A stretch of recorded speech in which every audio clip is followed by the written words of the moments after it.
heart of Mwaka village, life thrived peacefully. Until the goats began disappearing. Every morning, the villagers woke to find their herds decimated, with no trace of the culprit, except for a few mysterious footprints that looked strangely like a combination of a man's foot and a hyena's paw. Whispers spread like wildfire. Was it a wild beast, or had a sinister curse befallen the village? Mwaka was a charming, well-liked man in the village, known for his quick wit and sly grin. A successful goat herder himself, he often comforted his neighbors with humorous quips whenever they complained about the losses. "Maybe your goats are running off to get married to wild animals," he'd joke, earning laughter from the worried villagers. But behind his smile, Mwaka held a dark secret. Unknown to all, Mwaka had made a deal with a local witch, Nderitu, when he was desperate for wealth. In exchange for her dark magic, Nderitu had given him the ability to transform into a hyena by night, promising him riches if he could steal the livestock of others. At first, Mwaka resisted, horrified by the transformation. But once he realized the power it gave him, he embraced the curse, reluctantly at first, but eventually with full abandon. Each night, Mwaka transformed into a vicious hyena, creeping through the shadows, snatching goats under the cover of darkness, and devouring them with hunger that only grew stronger. He would return to his human form before dawn, laughing with his neighbors in the morning, as if he too was puzzled by the strange phenomenon. One night, the village elders had had enough. They gathered for a meeting, determined to catch the goat thief. The council was led by Mwaka, the sharpest elder in Mwaka village, who believed that there was more to this mystery than met the eye. Mwaka, with his sharp mind and cunning, devised a plan to catch the thief. He gathered a few brave young men, including Mwaka himself, to set a trap. They would bait the thief by leaving a pen full of goats near the edge of the forest, while hiding in the bushes with nets and spears, waiting to pounce on the beast. Mwaka, knowing this plan would expose him, grew nervous, but he couldn't back out without arousing suspicion. That night, as the village slept, Mwaka felt the familiar tingle of transformation. He tried to resist, fearing the trap, but the pull of the hyena was too strong. His body twisted and morphed into the snarling beast, and before he knew it, he was on the hunt, drawn to the bait like a moth to a flame. Mwaka, now fully in his hyena form, approached the pen. The goats bleated nervously, sensing the predator.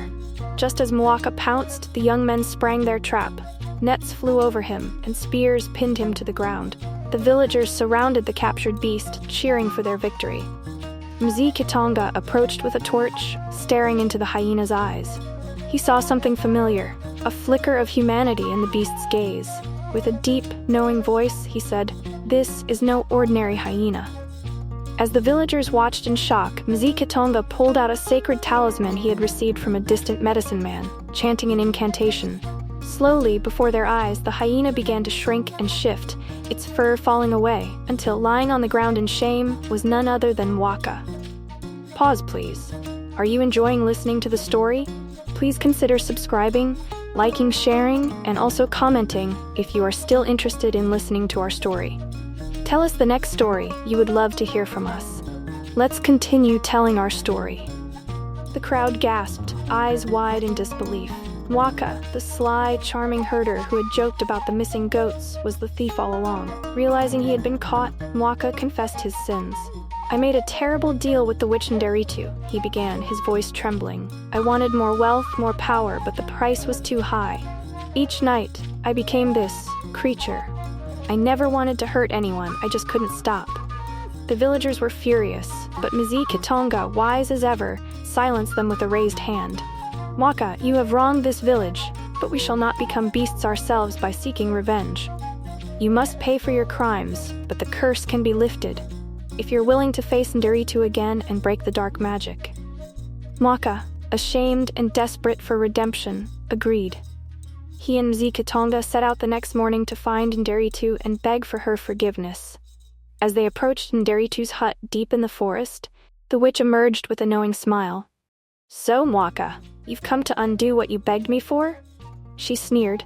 "Breaking this curse will not be so easy." Mwaka, with his talisman in hand, faced her fearlessly. "The power of greed has no hold over us, Nderitu. Release Mwaka from your curse, or face the consequences." Nderitu, seeing that her power over Mwaka had waned, relented. With a wave of her hand and a few mumbled words, she broke the spell, returning Mwaka to his full human state, but not before giving him a final warning. If you ever let greed consume you again, the hyena within will return, and next time, there will be no escape. Mwaka returned to the village, where he worked to rebuild the trust he had lost. Though it took time, the villagers slowly forgave him, especially as he made amends by helping guard the goats every night from any real hyenas lurking in the wild. As for Nderitu, the witch disappeared into the forest, her dark magic still feared but respected by those who knew her tale. And Mwaka? He never joked about missing goats again. The villagers, whenever they saw Mwaka watching over the herd, would often share a quiet laugh, never sure if he was still part hyena, but always grateful for the cleverness that had brought the truth to light. As the story spread, it became a village favorite, a cautionary tale wrapped in humor. And every time Mzikitonga told the tale, he'd add with a twinkle in his eye, "Be careful what deals you make in the night, for even the best of men might have a little hyena in them."